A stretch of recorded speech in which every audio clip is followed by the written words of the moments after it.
Round, round the world we go. Round the animal planet we go. Live up, Rasta. Round the world. Only on Animal Planet. Scene one. Hi, my name is Anna Jessica Tyson.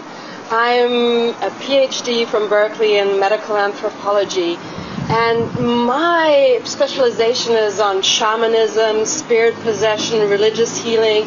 So I've been a lot to Brazil and, working with indigenous tribes there, working with spiritist surgeon mediums that cut people open, and also with candomblé, which is the African, healing religious practice.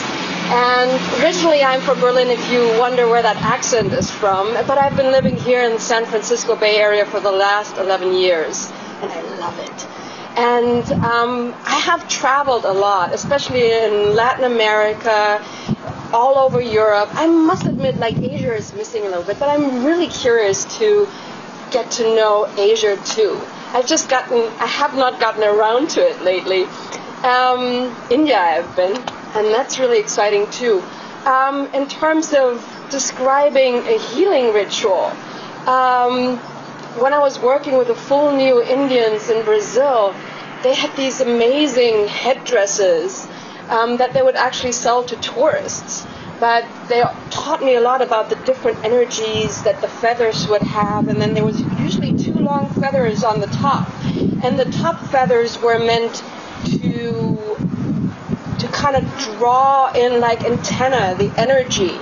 And the interesting thing was you could really feel that when you put on that headdress. That was really odd. And I was, sorry, cut. Take 2. The other thing is, like, a lot of people have problems with,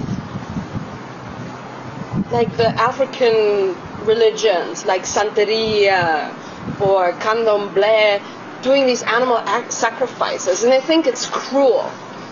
And actually, what we do in the supermarkets is pretty cruel.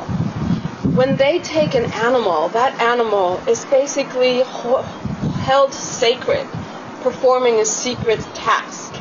And yes, it is a little bit gruesome, I must admit. You know, they take the animal and they will, like, you know, on the neck, whirl it around till the neck breaks, and then they will, like, break the wings and give it to the god. But then it will be cooked and the whole community will eat it. So it really goes through a whole cycle of being honored, being offered, being killed, but then also, you know, being there for feeding the whole community, being an offering to the gods, bringing about good fortune.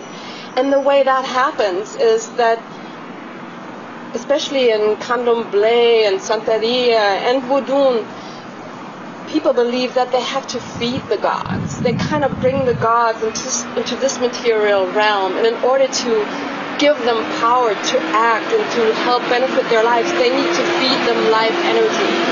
And that is what happens through the sacrifice of these animals. But there's something else that really moved me that I wanted to share, which is, there's an anthropologist that was a missionary. He went to, I believe, Melanesia. His name is Maurice Lienhardt. And he went there to convert the Kanak. And then he learned about their ways and the ways they were dealing with nature. And he was so moved that he ended up being converted by them, basically. 1 minute, can you wrap it up? So there's the story where they talk about mana, the life force, and that can be anywhere. So mana flows in the trees, it flows in my blood, and it is in the animals. So a fisherman will catch a fish, and as he pulls him out of the water, that fish looks at him with such awareness and consciousness that he goes, oh my God, that is mana, this is sacred, I cannot kill this fish, and he throws it back in the water. And I think that is the relationship I think I want us to have with all of nature and all the animals. Beautiful. Do you remember your questions? My questions, why I'm excited to do this? Good. I'm really excited to do this. I used to be an actress, and when I stopped acting, I was really like cutting off my arm to let the rest live. It was a very rational decision.